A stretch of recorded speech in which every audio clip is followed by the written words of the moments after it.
The first thing I noticed was the smell. It wasn't ours anymore.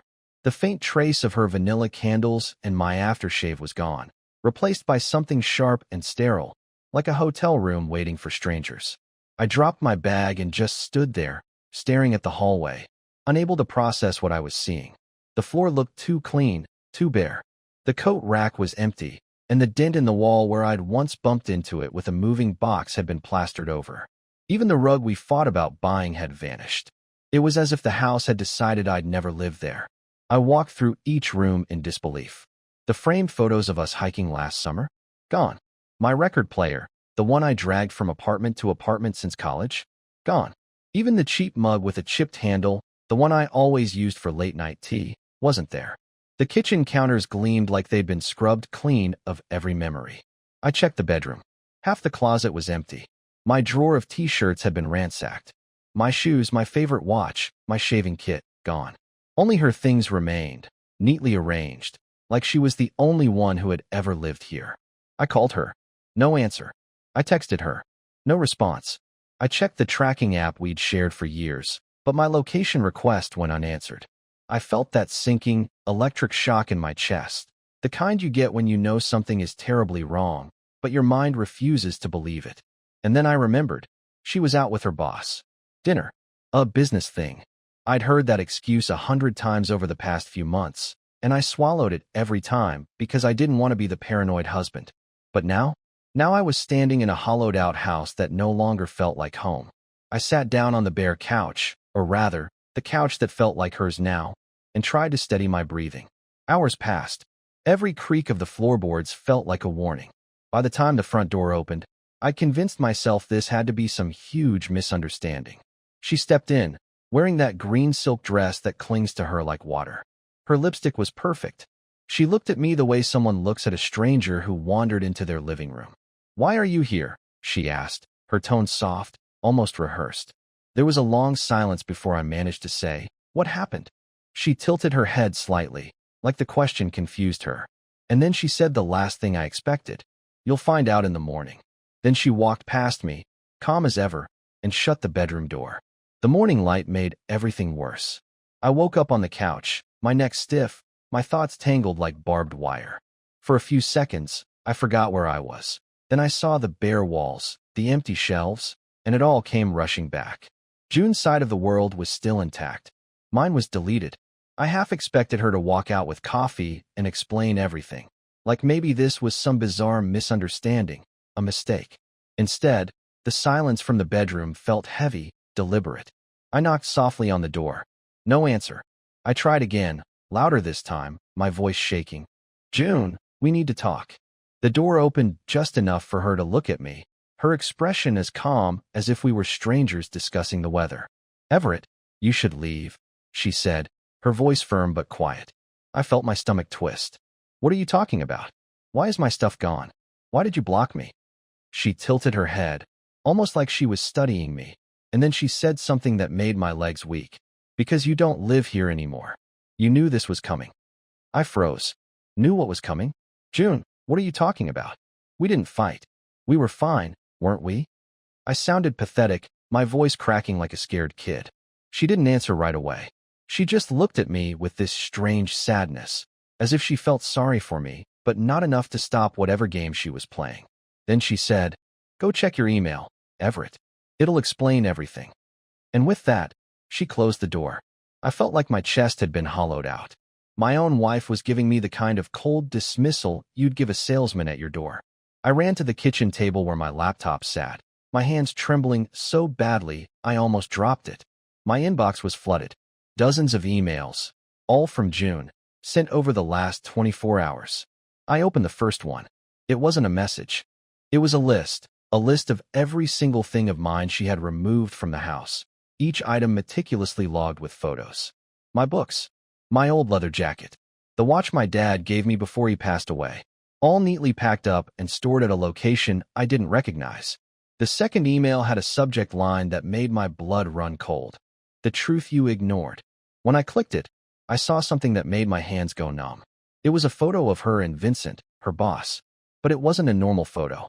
It was taken in our bedroom. My stomach turned. I felt like I'd been punched in the throat. This wasn't just betrayal, it was an ambush. She had planned this. The careful erasure of me, the blocking of my calls, the blank note on the counter. It was all part of something bigger. I wanted to scream, to break something, but all I could do was sit there staring at the screen, my reflection warped on the black parts of the photo. And then I saw the third email, titled simply, "Before you decide anything." I didn't open it yet. I couldn't. Not while my heart was pounding like this. I stared at that third email for what felt like hours, my hand hovering over the trackpad, afraid to click. It wasn't just the fear of seeing more evidence of her betrayal. It was the tone of the subject line. "Before you decide anything." It felt like a warning, like she knew I was seconds away from losing my mind. My chest was tight, my throat dry, but I clicked anyway. The email wasn't like the others. There were no photos this time, no smug lists. Instead, it was a single paragraph that changed everything I thought I knew about the past year of our marriage. June wrote that she'd been planning to leave me for months, but not for the reasons I assumed. "You don't see what I see," she wrote. "You don't hear what I hear when you sleep. I can't keep pretending everything's fine when I feel like I'm living with a stranger who isn't really there." I read that line over and over. What the hell was she talking about? I'm not there. I scrolled down, and that's when I saw the attached voice recording. The file was named "Listen Before You Speak." MP3. Against every instinct screaming at me to close the laptop, I hit play. At first, I didn't understand what I was hearing. It was faint, almost like static or whispers in the distance. Then I realized it was a recording of me, breathing in my sleep. Except, it wasn't normal breathing. There was this weird rhythm to it, broken by sharp, guttural sounds that didn't sound human. I felt my entire body tense. The message continued under the file. "This is what I hear every night. You don't wake up when I shake you. You don't move when I call your name. And last month, I found you standing by the window at 3 a.m., eyes open, but not awake. You don't remember any of it. You never do. I can't live with whatever this is anymore. Vincent believes me. You don't." I slammed the laptop shut, my heart pounding so hard I thought I'd pass out. She was trying to make me believe I was some kind of what? A monster? A sleepwalker? This had to be a sick game, a manipulation tactic to justify what she'd done with Vincent. I wanted to march into the bedroom and demand answers, but I didn't. I couldn't. Because, deep down, a part of me knew she wasn't lying about everything. I've had these gaps in my memory lately, moments where I'd find myself staring at something without remembering how I got there. A few weeks ago, I woke up with dirt on my feet and no idea why. I told myself I was just exhausted. But now I wasn't so sure. I sat there, shaking, and that's when I noticed something else. The list of items she'd removed from the house wasn't just random. Every single one of them, my books, my watch, my guitar, had been touched during these blackout moments I never remembered. She'd taken them, she said in her email, for everyone's safety. I don't know what's going on anymore. All I know is that when I walked past the bedroom door, I could hear June on the phone, and I swear I heard her say, "He doesn't know yet. He's starting to remember." I couldn't just sit there anymore. Her voice behind the door, that calm, calculated tone, was the final push I needed. My hands were trembling, my pulse hammering in my ears as I twisted the doorknob and stepped into the room. She was sitting on the edge of the bed, phone still in her hand, but she didn't flinch when she saw me. If anything, she looked like she'd been waiting for this moment. "Who were you talking to?" I demanded. My voice cracked halfway through, a mix of fear and anger I couldn't control. She didn't answer right away. She just stared at me, eyes cold but somehow filled with this strange pity that made me feel smaller than I've ever felt in my life. "Everett," she said slowly, like she was choosing each word with care. "You need to understand something before this gets worse. It's not about Vincent. It was never about him." That name hit me like a brick. Not about him. "June, you were in our bed with him. You erased me from our house. What the hell is all this?" My voice rose as I gestured wildly around the room, my chest tightening like my body wanted to fold in on itself. She sighed, set the phone down, and then said something that didn't make sense at first. "It's about you. The version of you that's been living here isn't the real you anymore." I stared at her, my mouth dry. What the hell does that even mean? I'm standing right here. I'm the same guy you married. She shook her head. "No, you haven't been Everett for months. Not the Everett I knew. I've been documenting everything. The way you talk in your sleep, The things you say when you don't even know you're awake. Do you even remember the night you were in the kitchen, talking to someone who wasn't there? I recorded it. You laughed, Everett. You laughed like you were talking to a friend, but the room was empty. I showed Vincent. I had to show someone because I didn't feel safe anymore. Hearing her say that was like being slapped. I wanted to tell her she was insane, that none of this was true. But the thing is, I did remember waking up in the kitchen once, my hand on the fridge, the floor cold under my feet, and I had no memory of getting there. I'd brushed it off, convinced it was just stress or some weird sleepwalking episode. Do you want to hear what you sound like? She asked suddenly, reaching for her phone. Before I could say anything, she played a recording. It was me. My voice, but twisted, low, and whispering words I didn't recognize. It didn't even sound like English, more like a guttural hum, broken by bursts of laughter. I felt the hairs on the back of my neck stand up. That's not me, I muttered, but even as I said it, my stomach turned. It's you, Everett. Something is wrong with you, and I don't know how to fix it. That's why your things are gone. I didn't throw them out. They're locked in a storage unit. I had to get them out of here. The way you touch things when you're not you, it's like you're marking them. I don't know what happens if I leave them here. I wanted to scream, but the words caught in my throat. Instead, I stumbled back and collapsed into the chair near the window, my hands clutching my knees like I could hold myself together if I squeezed hard enough. None of this made sense. I was just a guy with a desk job, a mortgage, and a wife who clearly didn't love me anymore. How did it get to this? Then, just as I was trying to piece my thoughts together, her phone buzzed. She looked at it quickly, her expression tightening in a way that made my stomach churn. Without a word, she grabbed her jacket and said, I have to meet someone. Who? I asked, my voice shaking. She paused at the door, her hand on the knob, and gave me a look I'll never forget, half fear, half guilt. Someone who can explain what's happening to you. Stay here. Don't leave. And then she was gone, leaving me in the hollow silence of a house that no longer felt like mine. The worst part? A small part of me wanted to believe her. Because if she was lying, then why did I feel like I wasn't alone when I stood in that kitchen at night, even when I knew I was? I didn't listen to her. Of course I didn't. How could I just sit there, alone in this gutted house, while she walked out with that cryptic warning and left me with more questions than answers? The moment I heard her car start, I grabbed my keys. I waited exactly 30 seconds, long enough that she wouldn't spot me in the rearview mirror, then I followed. My heart was pounding so hard it felt like it was echoing in my skull, each beat hammering out a question I didn't want to ask. What if she wasn't lying? The night air was damp, the kind of sticky summer humidity that clings to your skin, but I barely noticed. I kept my headlights low, following her silver sedan at a distance. She didn't go anywhere near Vincent's place or the usual restaurants she'd name-drop after work dinners. Instead, she drove out of town, past the neighborhoods we knew, past the familiar streetlights, until the road grew darker and thinner. My palms were sweating on the wheel. She didn't even glance back, which told me two things. Either she had no idea I was behind her, or she expected me to follow. After about 20 minutes, her car slowed, and she pulled into what looked like an abandoned service station, rusting pumps, shattered windows, a cracked sign swaying in the breeze. I killed my headlights and parked far enough away that I could barely make out her silhouette under the flickering light. She got out, looking over her shoulder once, and walked to the side of the building. I sat there, paralyzed. Every instinct in me screamed to stay in the car, but my curiosity burned hotter than my fear.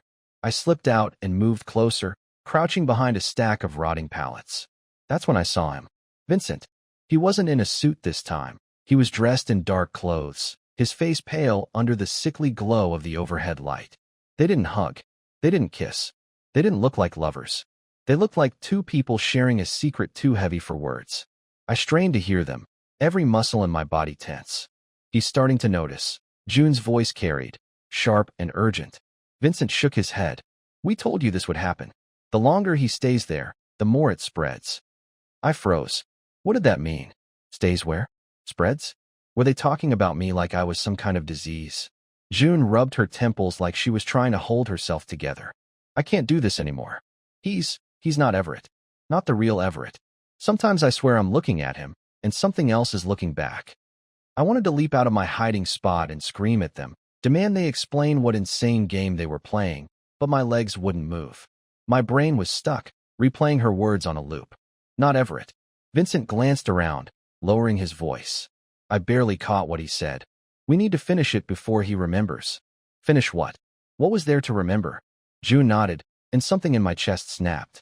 I bolted back to my car, my breath ragged, my mind spiraling. I sat behind the wheel, gripping it so hard my knuckles turned white. I wasn't even sure what I'd just heard, but I knew this. Whatever they were planning, it wasn't just about cheating. It was something deeper, darker, and I was at the center of it. I drove home before she could see me, my head spinning with half-formed thoughts and memories that didn't feel real. By the time I stumbled back into the living room, I realized my laptop was open. I hadn't left it that way. And on the screen was a new email from an address I didn't recognize. No subject line, just one sentence. Everett, do you remember the cabin? The problem was, I didn't. I stared at that email for nearly 10 minutes, my pulse pounding as if the words themselves carried some kind of hidden weight. Do you remember the cabin? The answer was no. At least, I didn't think I did. I've never owned a cabin, never rented one, never even talked about one with June. But the way it was phrased, so personal and direct, sent a chill through me. I couldn't shake the feeling that whoever sent it knew something about me that I didn't know myself. I tried replying, asking, who is this? What cabin? But before I could hit send, the email vanished. It just disappeared from my inbox, like it had never existed. I even checked my sent folder, my drafts, nothing. For a long moment, I just sat there with my laptop open, listening to the house breathe. That's what it felt like, as if the walls themselves were holding in a breath, waiting for me to catch on to something I'd missed. Suddenly, a memory surfaced, fragmented and blurry, like something glimpsed through frosted glass. A road I didn't recognize, a cabin with peeling paint, the sound of crunching snow under my boots. It hit me like a cold slap, so vivid I almost smelled pine trees and smoke.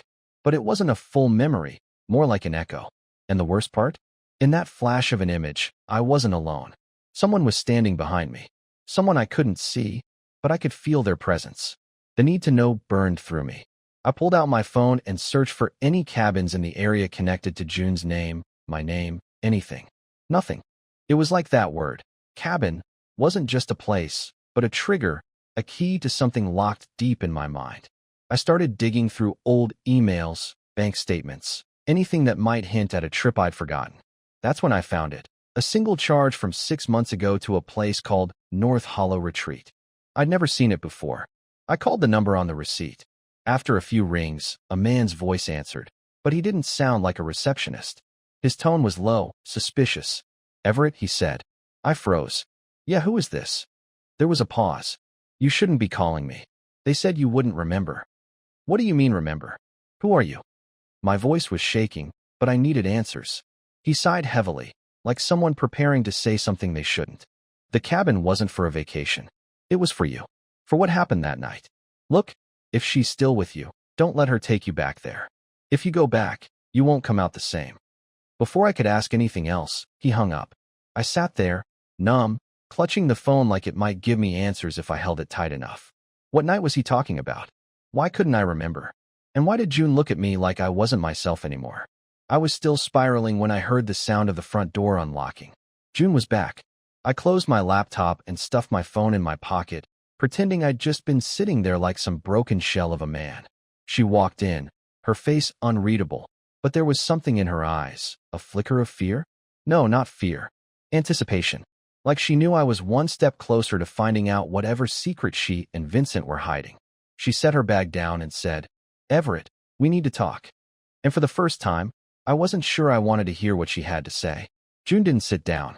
She stood there in the doorway, arms crossed, as if she was bracing herself for a storm. Her silence lasted so long I almost said something, but then she spoke, and every word was like a blade. Everett, I didn't want you to remember. I was hoping it would fade and you could just stay the version of you that didn't know. My chest tightened. What are you talking about? What am I supposed to remember? And what does this have to do with Vincent?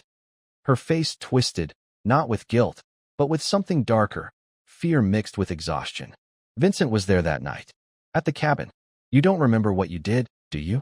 You don't remember what you became? I wanted to laugh in her face, call her insane, but my mouth wouldn't form the words. Because, deep down, I was terrified she wasn't lying. The image of that cabin still lingered in my mind like smoke after a fire. Just tell me, I whispered, barely recognizing my own voice. June's eyes darted toward the window, like she was checking if anyone could hear. We took you there because you weren't sleeping. You were changing. I thought it was stress at first, but you'd go into these trances, whispering to yourself, staring at nothing. You'd wake up with scratches on your arms, dirt on your feet, like you'd been outside for hours. Vincent said he knew a place, a cabin, where we could keep you safe while we figured it out. But that night, her voice cracked. That night you weren't you. I felt my heart drop into my stomach. What do you mean I wasn't me? She swallowed hard. Everett, you attacked him. Vincent, he swears you weren't awake. You were saying things, words I didn't understand. Your eyes. God, I can't forget your eyes. They weren't yours. We had to drag you inside and lock you in the basement until morning. When you woke up, you didn't remember any of it. You thought we'd just gone on some quiet getaway. I stared at her like she'd lost her mind. You're lying. This is insane. You're trying to make me think I'm some kind of monster so you can justify whatever's going on between you and him. But then she pulled something out of her bag, an old, scratched phone I'd never seen before. She tapped on the screen, scrolled for a moment, and handed it to me. Watch this, she said. I hesitated before pressing play. The video was shaky, recorded in the dark, but I could see myself, pale, barefoot, standing in the middle of a room I didn't recognize. My eyes were wide open, staring straight into the camera, but there was something wrong about them, like they were too dark, too empty. And then I heard my voice, except it wasn't my voice. It was deeper, guttural, like something crawling out of a hole in the earth. I dropped the phone, my hands trembling. That's not me, I whispered. June's voice softened, but her words cut even deeper. It's what's inside you. Whatever it is, it's coming back. I don't know how much time we have before. She stopped, biting her lip. Before you aren't you anymore. Vincent is trying to help. That's why we've been meeting. It was never about an affair. It's about stopping this before it's too late. I wanted to scream that she was lying, that this was all some elaborate gaslighting scheme, but my mind kept replaying that video. The way my own face looked like a stranger's. The way the voice coming from my throat didn't belong to me. I backed away from her, my back hitting the wall. If this is true, why not tell me sooner? Why erase me from the house? Why make me feel like I was nothing? Her eyes filled with tears. Because I don't know how to love someone I'm terrified of, Everett. And I don't know if you're still in there. Her words left me hollow. For the first time, I didn't know whether I should be angry at her or at myself, or at whatever version of me she believed I was becoming. And then her phone buzzed. A single text from Vincent. He knows. We have to move tonight. When I saw that text, he knows. We have to move tonight. Something in me snapped. For weeks, maybe months, I'd been stumbling around in a fog, doubting my own mind, letting fear eat me alive. But now, I wasn't going to let them drag me off to that cabin or anywhere else. I needed answers, but I needed to be the one to find them.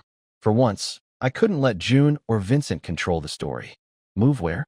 What are you hiding from me? I demanded, stepping forward. June tried to grab her phone back, but I held it out of her reach. Everett, listen to me.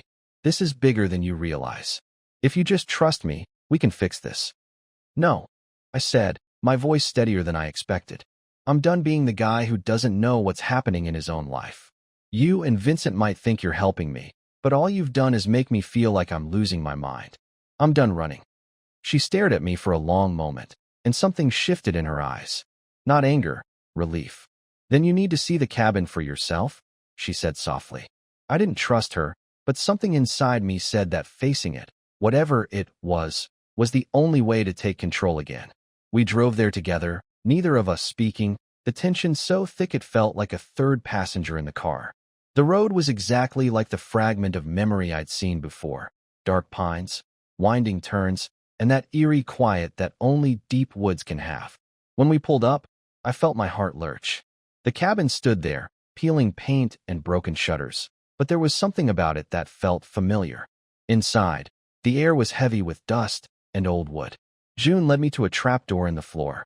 This is where you stayed, she said, when you weren't yourself. I knelt and opened the door. My hands were trembling, but I forced myself to look. There was nothing down there now, just an empty, cold space. But as I stared into it, Memories flickered back, one by one. I saw myself here, scared, confused, but never violent. Vincent had been recording me, yes, but not because I was dangerous. He was feeding June's fears, twisting every detail to make me look like something I wasn't. I stood up, breathing hard. "He's been lying to you," I said. "This isn't about me changing. This is about him. He wants you to think I'm broken so he can replace me." June looked like she wanted to argue, but the doubt in her eyes was clear. And that's when we heard the sound of a car outside. "Vincent." He stormed in, his face tight with anger, but I didn't give him the chance to spin his story. "You set me up," I said, my voice shaking but loud.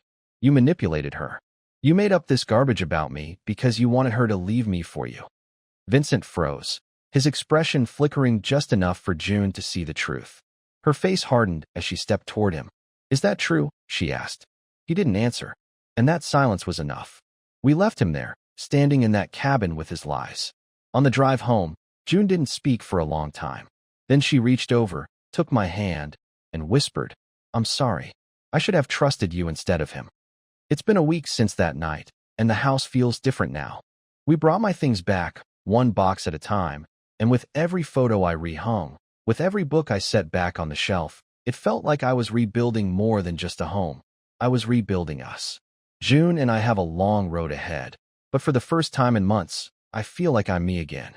And as for Vincent, we haven't heard from him since. Honestly, I don't care if I ever do, because sometimes the scariest thing isn't losing someone else, it's losing yourself. And I'm not letting that happen ever again.